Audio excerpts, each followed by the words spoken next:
मैं चाहता हूं ये दर्द बढ़े। जिन निर्दोषों के साथ जो यहां हमारे बच्चे कर रहे हैं, सारे नहीं, जो भी हैं, आप जानते हो बहुत अच्छे से कौन क्या कर रहा है, मुझसे बेहतर जानते हो, आप यहीं पर रहते हो।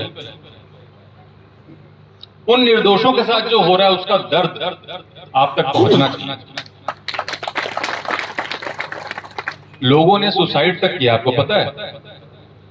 हमारे साइबर अपराधी जो कि एक मोबाइल फोन लेकर के लाइन लगा के बैठे रहते हैं, आप देखते होंगे बाजारों के किनारे, नहर के किनारे, उनके आपको लगता है कुछ नहीं कर रहे हैं, मोबाइल पे पैसे तो ट्रांसफर करा रहे हैं, छोटे मोटे अपराध कर रहे हैं, जो एसपी साहब भी कह रहे थे। उससे लोगों ने सुसाइड तक किया, आत्महत्याएं की। एक बुजुर्ग मेरे पास आए, जो साहब बता रहे थे, वैसी घटना मैं बता रहा हूं। एक बुजुर्ग मेरे पास आए जब मैं क्राइम ब्रांच में था, रिटायर्ड कर्मचारी थे, 60-65 लाख उनकी पूरी जिंदगी भर की कमाई थी उनके पास, पूरे के पूरे पैसे उन्होंने दे दिए। उन्होंने कहा कि साहब मेरा एक ऐसा वीडियो रिकॉर्ड कर लिया और मुझे ब्लैकमेल करना शुरू किया पुलिस बन करके, और मेरे घर में जवान लड़के हैं, उनकी पत्नियां हैं, और मेरे पोते पोती भी, पोतियां भी जवान हो गई हैं। मान लीजिए अगर ऐसा कोई बात उनको पता चल जाती तो मैं तो सुसाइड कर लेता। तो मैंने 60 लाख रुपए देता गया और सारी जमा पूंजी चली गई। अभी भी मुझे धमका रहा है। तब वो मेरे पास आया जब उसके सारे पैसे खत्म हो गए। तो हम लोग किस तरह के काम की तरफ अपने बच्चों को धकेल रहे हैं, इस विषय पे ही बात करने के लिए मैं आपके बीच में आया। मुझे या जो पुलिस के यहाँ पे अधिकारी बैठे हैं, इनको क्या तकलीफ है आप बताइए? आप जो भी अपराध के बारे में हम बात कर रहे हैं, चाहे गो हत्या है, चाहे साइबर क्राइम है, व्यक्तिगत तो कोई तकलीफ नहीं है। हम आपकी तकलीफ के लिए आपके बीच में आए हैं, ये आपको समझना पड़ेगा। मैं डीग के एक नागरिक के तौर पे आपके बीच में आया हूं, क्योंकि आप देख रहे हो आपके बच्चे खराब हो रहे हैं।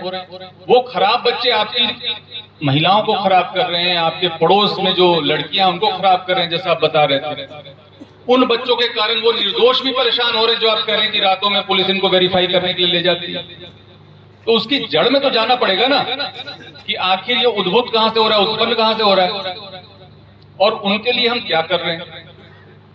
अगर हाथ उठा करके हम यहाँ पे पूछे कि कितने लोगों ने खुद साइबर क्रिमिनल्स की सूचना पुलिस तक जाके दी है, तो शायद यहाँ 5-10 से ज्यादा लोग हमें नहीं मिल पाएंगे। हम आगे बढ़ के उनके बारे में नहीं बताते। मैं चाहता हूं कि हम बताएं, आगे बढ़ के बताएं, और साथ में उनको भी बताएं कि पुलिस तुम्हारे साथ जो कुछ भी करेगी कानूनन तौर पे, उसमें हम बीच में कहीं आने वाले नहीं हैं। आप ये सोचो कि सरपंच साहब बचा लेंगे, प्रधान साहब बचा लेंगे, कोई जनप्रतिनिधि बचा लेगा, कोई प्रभावशाली व्यक्ति बचा लेगा, तो वो गारंटी तो मैं एसपी साहब और अपनी तरफ से दे रहा हूं आपको कि कोई नहीं बचा पाएगा।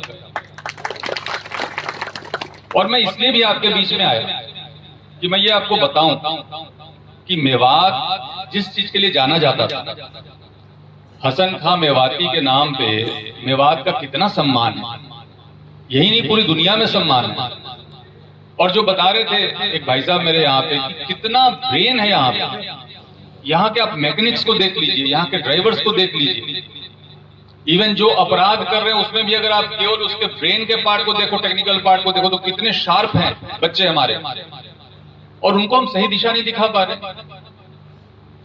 जिम्मेदारी किसकी है? आपकी और हमारी। तो हम बीच में बैठ करके ये बात तो करें कि हम इनको कोई दिशा देना भी चाहते कि नहीं देना चाहते। अगर हमें लग रहा है कि अपराध से आने वाले पैसे से फायदा बहुत है, मकान बड़े बन रहे हैं, दुकान बड़ी बन रही है, गाड़ियां बड़ी बड़ी आ रही हैं, तो मैं आपको ये भी बताना चाहूंगा कि आने वाले समय में न तो वो दुकान बचेंगे, न तो वो मकान बचेंगे, और गाड़ियां तो शायद नहीं बच रही। एक एक काम पीछा करेंगे। बुलडोजर चलेगा, बुलडोजर चलेगा, अपराधियों के घरों पे चलेगा, 100% चलेगा। हम चाहते हैं कि उसके पहले हम लोग ऐसे कदम उठाएं कि जो बच्चे अभी इससे दूर हैं, कम से कम वो उसकी तरफ आकर्षित नहीं हो। आप बताएं कि पुलिस कितनी सख्ती कर रही है और कितनी सख्ती करने वाली है। इसलिए मैं आपके बीच में आया,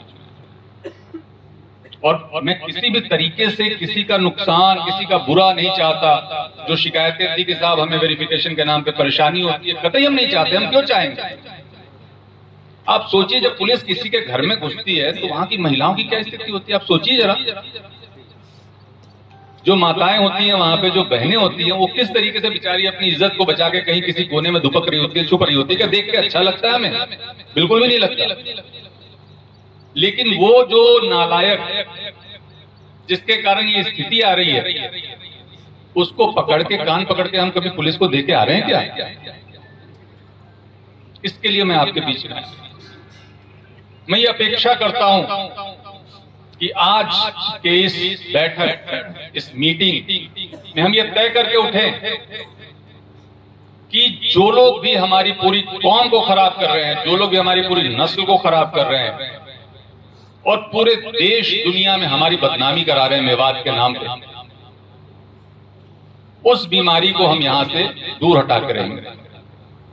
गो हत्या और गो तस्करी आप बता रहे हैं कि 80% कम हो गई, 90% कम हो गई, बहुत खुशी की बात है। गो हत्या के पक्ष में भी कई लोग अपने तर्क दे जाते हैं। कभी कभी कई बार आपने सुने होंगे कुछ ऐसे भी ख्यालात रखने वाले होते हैं, देश विदेश के होते हैं, कई बार भारत के नहीं होते, कि भाई खान पान की सबको छूट है, कपड़े पहनने की सबको छूट है। ठीक है, छूट है, लेकिन जो इस देश का कानून है, जो इस देश का संविधान है, जिसके कारण हम लोग को आजादी के साथ रहने की ताकत मिली है, अधिकार मिला है, क्या हम उस कानून को नहीं मानते? क्या हम ये बताना चाहते हैं? जो हमारे देश का कानून है उसको हम नहीं मानते? जो हमारे देश की संस्कृति है, हमें पता है कि हो सकता है किसी देश विदेश की संस्कृति में ऐसा हो जहां की गाय की पूजा नहीं होती, लेकिन हमारे देश की संस्कृति में गाय को माता मानते हैं, पूजा करते हैं।